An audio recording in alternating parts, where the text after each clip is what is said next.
Over the semester, I chose to analyze Taika Waititi's films, and I learned so much about his unique style in the process. The three films analyzed were first Hunt for the Wilder People, then Jojo Rabbit, and last but not least, Boy.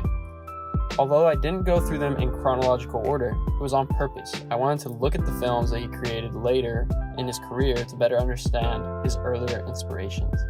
In this case, it was a lot easier to understand where he got the ideas for Hunt for the Wilder People and Jojo Rabbit by watching them and then watching his earlier creation of Boy. In the process, I learned that all three films focus heavily on children, but not just any children. Children who experienced immense trauma, where their lives were put in danger or other circumstances. Waititi captured in these three films something fundamental about our human psychology.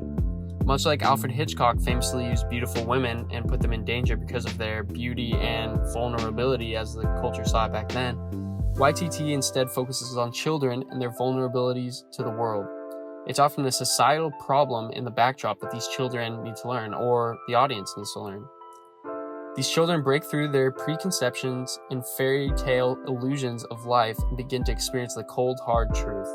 For Hunt for the Wilder People, it was Ricky Baker wanting to be a famous rapper while being chased by the New Zealand Child Welfare Services, who were painted to be cold-hearted and unempathetic towards the children they were supposed to help. For Jojo Rabbit, Jojo is a youth who's thrown into a Nazi education program where he has an imaginary friend version of Hitler who's playful and funny. It's not until after his mother dies that he changes his perception of Hitler and sees his reality for what it truly was. Finally, for Boy, he grew up in a poor village in New Zealand where his mother passed away and his father was in prison. He fantasized about his father being like Michael Jackson and told his friends at school how cool he was. But later on in the film, Boy steals his father's gang jacket, and while showing off, his father comes and rips the jacket off of him, crushing his previous perception.